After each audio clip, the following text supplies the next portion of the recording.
오늘 아침도 말씀으로 하루를 깨우는 우리 성도님들께 주님의 큰 축복이 있기를 소망합니다.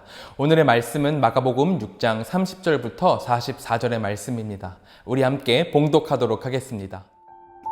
사도들이 예수께 모여 자기들이 행한 것과 가르친 것을 낱낱이 고하니 이르시되 너희는 따로 한적한 곳에 가서 잠깐 쉬어라 하시니 이는 오고 가는 사람이 많아 음식 먹을 겨를도 없음이라. 이에 배를 타고 따로 한적한 곳에 갈새 그들이 가는 것을 보고 많은 사람이 그들인 줄 안지라. 모든 고을로부터 도보로 그곳에 달려와 그들보다 먼저 갔더라. 예수께서 나오사 큰 무리를 보시고 그 목자 없는 양 같음으로 인하여 불쌍히 여기사 이에 여러 가지로 가르치시더라. 때가 저물어 가매 제자들이 예수께 나와 여짜오되 이곳은 빈들이요 날도 저물어 가니 무리를 보내어 두루 촌과 마을로 가서 무엇을 사 먹게 하옵소서. 대답하여 이르시되 너희가 먹을 것을 주라 하시니 여짜오되 우리가 가서 200데나리온의 떡을 사다 먹이리이까. 이르시되 너희에게 떡 몇 개나 있는지 가서 보라 하시니 알아보고 이르되 떡 5개와 물고기 2마리가 있더이다 하거늘 제자들에게 명하사 그 모든 사람으로 떼를 지어 푸른 잔디 위에 앉게 하시니 때로 100명씩 또는 50명씩 앉은지라.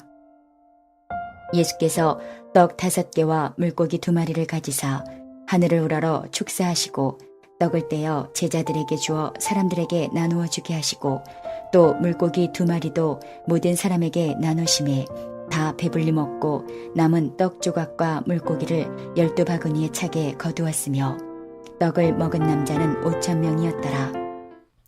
오늘 본문은 우리에게도 너무나도 익숙한 오병이어의 기적에 관한 내용입니다. 떡 5개와 물고기 2마리로 남자 어른만 5,000명을 먹이신 엄청난 사건이죠. 저는 오늘 이 사건을 통해서 함께 나누며 예수님의 시선에 대해서 이야기하고자 합니다. 오늘 본문에서 제자들은 하루 종일 사역하고 지친 발걸음을 가지고 예수님께 돌아왔던 것 같습니다. 30절을 보면은 제자들이 예수님께 자기들이 행한 것과 가르친 것을 낱낱이 고하는, 말하는 모습을 볼 수 있습니다. 그들은 마을에 나가서 예수 그리스도의 제자임을 밝히고 여러 사역들을 감당했을 겁니다. 사람들은 예수 그리스도를 외치면서 그의 제자들을 열렬히 반겼겠죠. 아마 자신들이 할 수 있었던 목에 2~3배는 더 열심히 사역을 했을 겁니다. 예수님께서도 이렇게 열심히 사역하고 온 제자들에게 31절을 통해서 너희는 따로 한적한 곳에 가서 잠깐 쉬어라고 말씀을 하십니다. 오고 가는 사람들이 하도 많아서 음식을 먹을 겨를조차 없었기 때문이죠. 하지만 이렇게 쉼을 청했음에도 불구하고 사람들은 예수님과 제자들에게 끊임없이 몰려들었습니다. 그리고 결국 예수님은 다시 모여든 사람들 앞에 나오셔서 가르침을 시작하셔야만 했습니다. 만일 제가 제자였으면 화가 엄청 났을 것 같습니다. 열심히 사역하고 돌아와서 겨우 쉬는데 사람들이 계속 몰려들고 밥 한 끼 먹을 시간도 없다는 게 엄청나게 짜증이 났을 것 같아요. 아무리 우리 스승님이신 예수님께서 인기 많으신 것도 너무나도 좋지만 이렇게 눈코 뜰 새 없이 바빠서 분주하면은 짜증이 나고 스트레스가 엄청 쌓였겠죠. 그런데 오늘 예수님은 제자들의 이런 상황을 아시면서도 날이 저물어 가도록 가르치고 계십니다. 제자들은 참다 못해 예수님께 이렇게 말을 하죠. 35절입니다.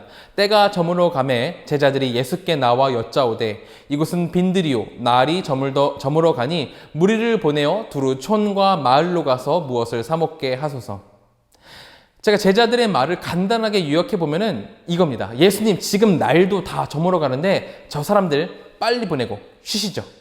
밥 좀 먹죠. 이렇게 이야기를 하고 있다는 거죠. 우리는 이 부분에서 예수님이 시선을 어디다가 두고 계신지를 살펴볼 필요가 있습니다. 제가 단기 선교를 하면서 카페를 1년 동안 운영을 했었는데 그때는 25살이고 장사를 처음 해보는 거여서 장사를 잘 하지 못했습니다. 자주 문을 닫고 놀러 가고 그랬었죠. 카페가 장사가 잘 됐을까요? 성도님들이 생각하시듯이 장사가 전혀 되지 않았습니다. 제 입장에서는 많은 시간을 영업을 하고 잠깐 문 닫고 노는 거였을 수도 있지만 그 사이에 온 손님은 아마 이렇게 생각을 했을 거예요. 이 카페는 문이 자주 닫혀 있네. 문이 자주 닫히니까 이 카페를 오지 말고 문이 확실하게 여는 다른 카페를 찾아봐야겠다. 장사를 하는 사람이 손님 입장에서 생각을 하지 않고 나를 먼저 생각하게 되면은 그 장사는 될 수가 없는 거죠. 끝인 겁니다. 마찬가지로 우리가 교회 공동체를 이룰 때 이 공동체가 화목하기 위해서 어떻게 해야 될까요? 공동체 전체를 보는 시선을 가져야 합니다. 내 동역자를 남들을 먼저 생각하는 마음을 가져야 됩니다. 하지만 나를 먼저 보기 시작하고 내가 손해보는 것 같다든지 내 즐거움과 기쁨과 욕심에 나를 먼저 생각하기 시작할 때 그 공동체는 삐그덕대기 시작할 겁니다. 예수님은 오늘 본문 34절을 통해서 모인 백성들의 죽음을 먼저 보셨습니다. 끝을 보셨어요. 무리가 목자 없는 양 같음으로 인하여 불쌍히 여기사라고 말씀을 하고 계시거든요. 여러분, 양떼에 목자가 없다면 양은 어떻게 될까요? 아마 자기들을 이끄는 목자가 없다면 양들은 다른 짐승들에게 먹혀서 죽임을 당하거나 이도저도 못한 채로 그냥 서 있다가 굶어 죽을 겁니다.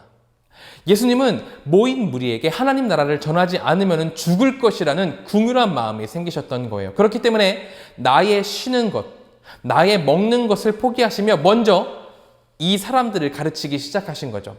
우리에게도 이런 긍휼한 마음이 있기를 소망합니다. 나를 바라보기 시작하고 내 기분을 먼저 생각하기 시작하면은 공동체엔 분열이 일어나고 깨짐이 일어날 것입니다.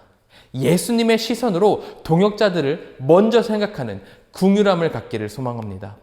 이제 다음 구절로 넘어가서 이제 예수님께서는 저녁이 되었다는 제자들의 말을 듣고 너희가 먹을 것을 주라라고 말씀하십니다. 제자들은 이것을 듣고 빠르게 계산을 합니다. 200데나리온의 떡이 있으면은 이들을 다 먹일 수 있습니다라고 대답을 하죠. 제자들의 시선은 너무나도 세상적이었습니다. 계산적이었고 예수님의 능력을 배제한 머리적인 계산이었습니다. 하지만 예수님께서는 떡 몇 개가 있는지 알아보라고 하시면서 제자들을 보내시고는 그들이 가져온 떡 5개와 물고기 2마리를 가지고 그 수많은 사람들을 배불리 먹이시죠. 이를 통해 우리는 예수님을 바라보는 올바른 시선이 무엇인가에 대해서 배울 수 있습니다. 푸른 잔디 위에서 수많은 사람들을 먹이시는 예수님의 모습은 목자 잃은 양떼에게 진정한 목자를 되찾아주는 아름다운 모습이었습니다. 여기서 예수님은 자신의 정체와 이 모든 사역들을 하는 이유를 강력하게 몸적인 언어로, 행동적인 언어로, 그리고 기적을 통해서 보여주고 계신 겁니다. 참 목자이시며 하늘나라를 주기 위해 오신 예수님의 모습을 적어도 제자들은 이 상황을 보면서, 이 기적을 보면서 깨달았어야만 했습니다. 하지만 제자들이 이 기적을 목도하고 어떤 반응을 보였는지 성경은 더 이상 기록하지 않습니다. 다만 예수님은 오병이어와 비슷한 기적을 이후에 한 번 더 베푸시죠. 마가복음 8장에 나오는 칠병이어 사건이 바로 그것입니다. 아마도 제자들과 사람들이 한 번의 교훈을 가지고는 참 뜻을 깨닫지 못했기 때문에 한 번 더 보이셨던 것 같습니다. 제자들은 오병이어의 놀라운 교훈을 보고도 세상을 바라보는 시선을 계속해서 가지고 있었던 거죠. 우리 성도님들에게서는 하나님 나라를 바라보는 시선을 가지기를 소망합니다. 하나님께서 우리에게 주시는 것, 그리고 우리에게 베푸시는 모든 복들이 지금 이 세상에서의 배고픔을 해결하는 그런 일이기도 하지만 궁극적으로 그 모든 것들이 가리키는 것은, 우리에게 베푸시는 복들이 가리키는 진정한 그것은 하나님 나라입니다.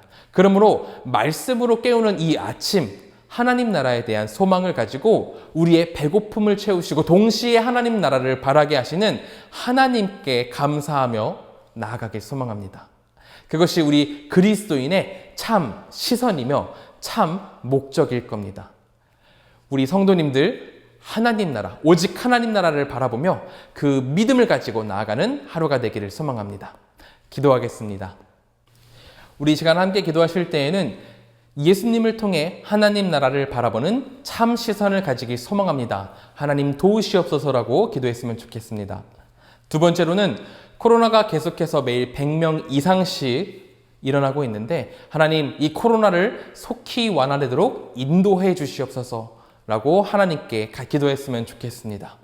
그리고 마지막으로는 감비아의 한병희 선교사님, 김현희 선교사님을 위해서 기도했으면 좋겠습니다.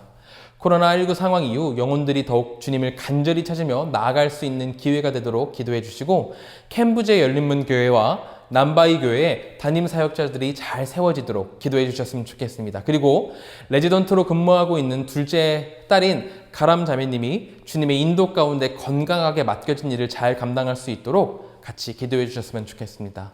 우리 같이 기도하도록 하겠습니다. 사랑이 많으시고 은혜가 충만하신 하나님, 우리가 이 시간 아침을 주님의 말씀으로 깨웁니다. 하나님, 이 말씀으로 아침을 깨우는 우리 성도님들께 주님의 놀라운 은혜 부어주시고 함께하여 주시옵소서. 하나님, 코로나19 상황 이후로 영혼들이 더욱 주님을 간절히 찾으며 나아갈 수 있는 기회가 되었으면 좋겠습니다. 이 코로나로 인해서 교회가 계속해서 욕을 먹고 교회 때문이다 손가락질을 받지만 하나님, 우리가 이것을 불평하고 이것이 아니라고 변명함으로 시간을 보내는 것이 아니라 하나님을 더 붙잡고 하나님께서 회복해 주실 것이라는 소망을 가지고 다만 주님을 더 붙잡고 나아가는 귀한 시간이 될 수 있도록 하나님 인도하시고 붙들어 주시옵소서. 하나님, 우리가 예수님을 통해서 하나님 나라를 바라보는 참 시선을 가지길 소망합니다. 우리의 시선은 어디를 향하여 있습니까? 세상입니까? 아니면 예수님입니까? 아니면 세상입니까? 하나님 나라입니까? 시선을 가지고 하나님 나라를 소망하며 기쁨으로 나아갈 수 있도록 도와주시옵소서. 우리가 이곳에서 예배드리고 이곳에서 기도하는 이유는 우리가 하나님 나라를 소유한 백성이기 때문입니다. 그러나 우리가 세상을 바라보는 시선을 가진 것이 아니라 하나님 나라를 바라보는 시선으로 바른 생각과 바른 행동을 할 수 있도록 하나님 붙들어 주시고 인도하여 주시옵소서. 하나님, 또한 코로나가 계속해서 매일 100명 이상씩 일어나고 있습니다. 하나님, 이 모든 병들, 이 모든 질병, 환난을 하나님께서 회복시켜 주시옵소서. 하나님, 우리가 이 회복을 원합니다. 회복되어서 주님께 나와 기도하고 주님께 나와 예배하는 그 시간들을 간절히 원하오니 하나님 붙들어 주시고 인도하여 주시옵소서. 아직까지도 약이 나오지 않았고 어떤 이들은 내년 말이나 되어야지 회복될 거라고 얘기를 합니다. 그러나 하나님께서 하나님의 손으로 이 모든 것들을 회복시키셔서 우리가 주님을 바라보며 주님께 감사하며 나아갈 수 있도록 인도하시고 붙들어 주시옵소서. 하나님, 우리 감비아의 한병희 선교사님, 김현희 선교사님을 위해서 기도합니다. 그 감비아의 코로나19 상황 때문에 영혼들이 하나님을 더 멀리하고 하나님께 나오지 못하는데, 하나님, 이 상황으로 영혼들이 더욱 주님을 간절히 찾으면서 나아갈 수 있는 그런 귀한 시간이 될 수 있도록 하나님 붙들어 주시고 인도하여 주시옵소서. 하나님, 그리고 캠브제 열린교회와 남바이 교회에 담임 사역자가 필요합니다. 하나님께서 인도하셔서 담임 사역자가 잘 세워질 수 있도록 하나님 인도하시고 붙들어 주시옵소서. 또한 둘째 딸 가람 자매님이 있습니다. 선교사님의 딸 자매님이 지금 레지던트로 일을 하고 있는데, 하나님, 코로나 상황 가운데에서도 건강하고 그리고 맡겨진 일을 잘 감당할 수 있도록 하나님 붙들어 주시고 인도하여 주시옵소서. 우리 한가람의 성도님들 계십니다. 하나님께서 붙들어 주시고 인도하셔서 오늘 하루도 주님이 주시는 힘으로, 주님을 주시는 그런 능력으로 잘 이겨낼 수 있도록 하나님, 우리 한가람 성도님들 붙들어 주시고 인도하여 주시옵소서. 제가 기도함으로 아침 묵상을 마치도록 하겠습니다. 은혜가 충만하신 하나님, 우리가 시선을 하나님께로 두기 원합니다. 하나님의 나라로 두길 원합니다. 우리가 세상의 시선을 뺏겨 하나님을 바라보지 못하고 예수님을 바라보지 못하는 것이 아니라 오직 나의 시선을 바르게 지켜 하나님을 바라보고 하나님의 나라를 소망하는 우리 한가람교회의 모든 교인분들이 될 수 있도록 인도하여 주시옵소서. 하나님, 이 아침이 밝고 이제 각자 사회로, 학업으로 또는 가정으로 나아갑니다. 우리 성도님들이 계신 그 모든 곳 가운데에 주님께서 함께 하셔서 주님의 큰 축복 내려주시길 소망합니다. 하나님, 인도하여 주시옵소서. 하나님, 붙드실 걸 믿습니다. 하나님께서 도우실 걸 믿습니다. 하나님, 모든 환난, 모든 고난 가운데에서 주님을 붙잡으며 인내하며 나아갈 수 있는 우리 한가람교회 성도님들 될 수 있도록 인도하여 주시옵소서. 하나님, 사랑합니다. 예수님의 이름으로 기도드렸습니다. 아멘.